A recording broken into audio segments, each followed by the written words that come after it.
തങ്കമണി സഹകരണ ആശുപത്രിയുടെ നേതൃത്വത്തിൽ പ്രവർത്തിക്കുന്ന സിംസ് നഴ്സിംഗ് കോളേജിലെ മൂന്നാം ബാച്ച് GNM വിദ്യാർത്ഥികളുടെ ദീപതെളിക്കൽ ചടങ്ങ് നടത്തി സംസ്ഥാന ജലവിഭവ മന്ത്രി റോഷി അഗസ്റ്റിൻ ഉദ്ഘാടനം ചെയ്തു. തങ്കമണി സഹകരണ ആശുപത്രിയുടെ നേതൃത്വത്തിൽ പ്രവർത്തിക്കുന്ന സിംസ് നഴ്സിംഗ് കോളേജിലെ മൂന്നാം ബാച്ച് GNM വിദ്യാർത്ഥികളുടെ ദീപം തെളിയിക്കൽ ചടങ്ങാണ് നടത്തിയത്. സംസ്ഥാന ജലവിഭവ വകുപ്പ് മന്ത്രി റോഷി അഗസ്റ്റിൻ ഉദ്ഘാടനം ചെയ്തു. ജീവിതത്തിലെ ഏറ്റവും പ്രധാനപ്പെട്ട ഒരു ജോലിയാണ് പുണ്യപ്രവർത്തിയാണ് നഴ്സിംഗ്. അതിനോട് യോജിച്ചിരുന്ന അതിൻ്റെ പ്രവർത്തനം അറിയുമ്പോഴാണ് മഹാത്മ കഴിയുന്നത്. എൻ്റെ കുടുംബം RCCയിലെ നേഴ്സാണ്. Regional transit centre.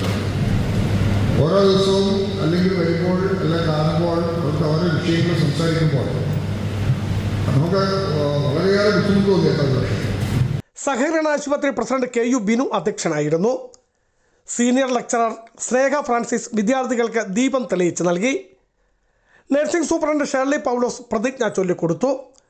സഹകരണ ആശുപത്രി സ്ഥാപകനും ഡയറക്ടറുമായ CV Varghese, vice president KP Sumod, director KJ Shine, managing director Saji Thadathil, secretary Sruthi Vijayan, administrator Lalji Joseph തുടങ്ങിയവർ സംസാരിച്ചു. Biju Vaishan Parambil, Idukki vision news, Idukki.